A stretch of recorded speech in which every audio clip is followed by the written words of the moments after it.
Aku ingin hidup sehari kenyang untuk aku bersyukur, dan aku ingin hidup sehari lapar untuk aku bersabar. Bukankah kalau banyak harta itu boleh bahagia, boleh ke sana, boleh ke sini, boleh gunakan duit untuk apa-apa hal yang diperlukan dalam hidup? Ada orang kata, kalau ingin bahagia, senyum kepada semua orang. Kalau ingin bahagia, lepas apa saja yang ada dalam isi hati ini.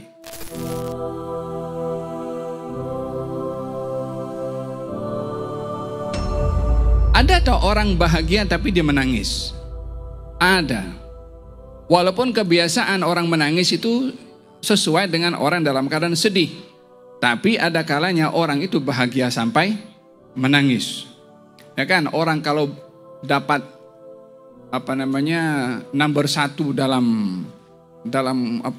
olahraga ke, atau dalam SPM ke, atau dia terlalu gembira sampai dia menangis.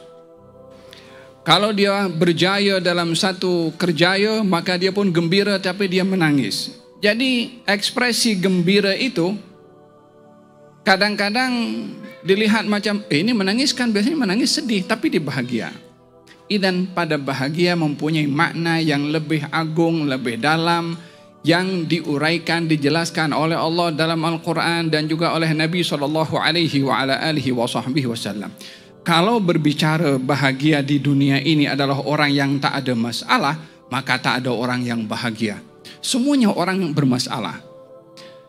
Dan dalam kehidupan kita di dunia ini tidak terlepas daripada masalah atau kesedihan atau musibah, yang pasti kita akan bersedih ketika berhadapan dengan masalah dan juga musibah.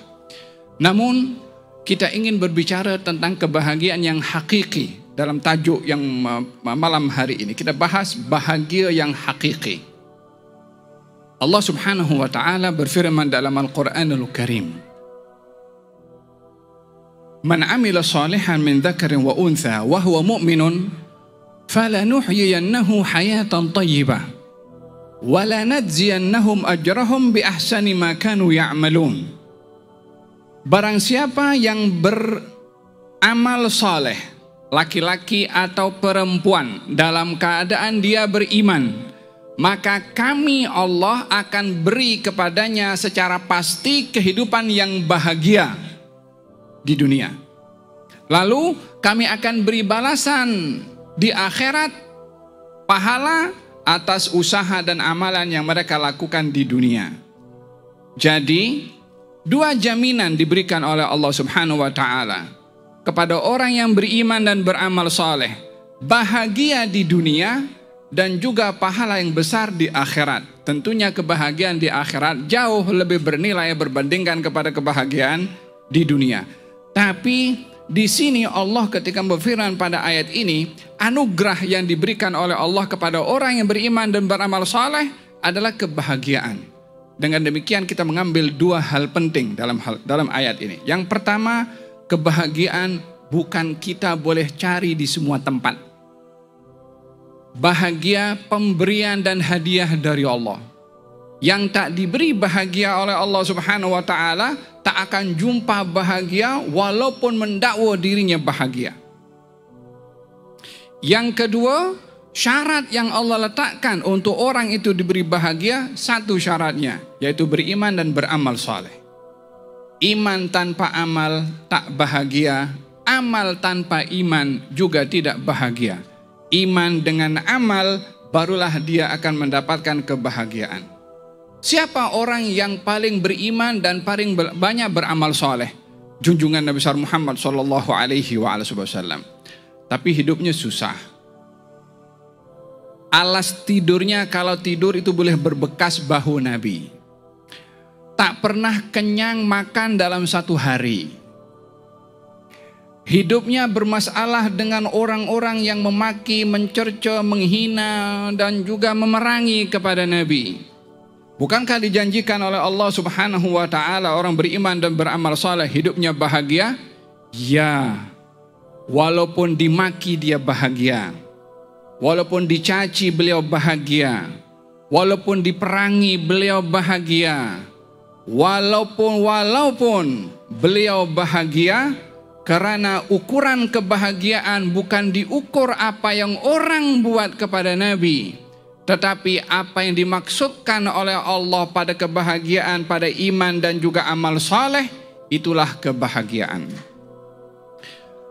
Bukankah baginda Rasulullah Shallallahu Alaihi Wasallam didatangi oleh malaikat lalu di-offer, ya Muhammad, mahukah kami jadikan Batha Mekah? Batha ini satu wilayah, satu kawasan di Mekah, padang pasir terbentang luas. Kami ubah ini menjadi emas untuk engkau, tanpa dikurangkan engkau punya darjat.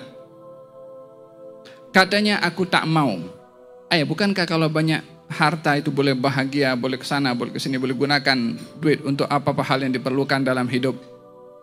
Katanya, tidak. Aku ingin hidup sehari kenyang untuk aku bersyukur, dan aku ingin hidup sehari lapar untuk aku bersabar.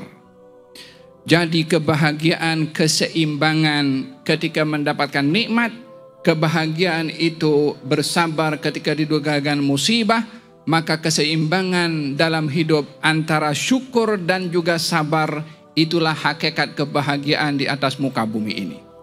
Yang hanya berpikir akan kebahagiaan ketika mendapatkan nikmat, dia tak akan bahagia ketika diuji dengan musibah. Tapi orang yang memahami bahagia pada syukur, dia akan bahagia ketika diberi nikmat. Dan orang yang memahami bahagia dengan bersabar ketika berhadapan dengan musibah, dia akan bahagia walaupun berhadapan dengan musibah. Dengan begitu hidupnya steady, hidupnya nyaman, tentram, dalam suka dan juga dalam duka. Falanuhyiyannahu hayatan thayyibah. Kami akan berikan kepadanya kehidupan yang bahagia walaupun dalam musibah. Di dalam kita ingin meraih kebahagiaan dan cara kita mengekspresikan kebahagiaan, ada orang kata, kalau ingin bahagia, senyum kepada semua orang. Kalau ingin bahagia, lepas apa saja yang ada dalam isi hati ini. Kalau ingin bahagia, pergi exercise pusing-pusing di taman situ. Kalau ingin bahagia, dengarkan lagu romantik supaya terhibur.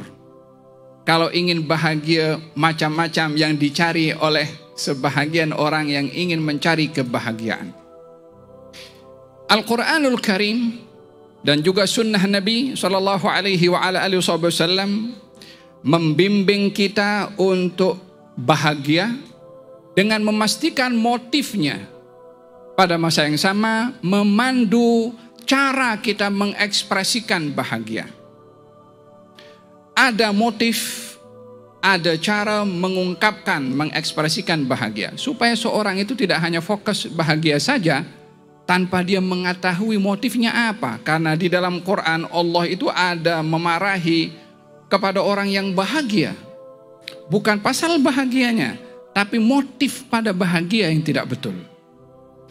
Kebahagiaan bukanlah satu hal yang biasa dan kita boleh create. Tapi itu bahagia pemberian dari Allah Subhanahu wa Ta'ala. Jangan mencari kebahagiaan yang dibuat oleh minda kita, karena minda kita belum tentu memikirkan yang positif. Carilah kebahagiaan yang dikasih oleh Allah Subhanahu wa Ta'ala. Anda akan bahagia walaupun naik bicycle. Anda akan bahagia walaupun naik motosikal second hand.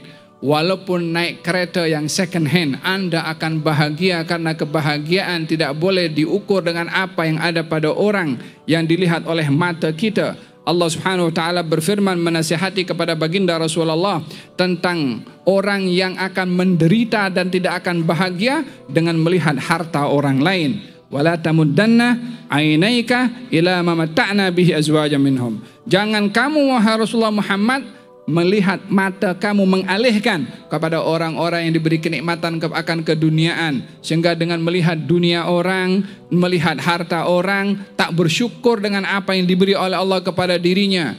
Ingat, jangan tengok apa orang punya, tapi lihatlah apa yang Allah kasih kepada Anda. Anda akan bahagia dengan apa yang diberi oleh Allah. Tapi kalau Anda lihat apa yang ada pada orang, tak akan bahagia selama-lamanya, karena akan diukur apa yang kita punya dengan apa yang orang lain punya.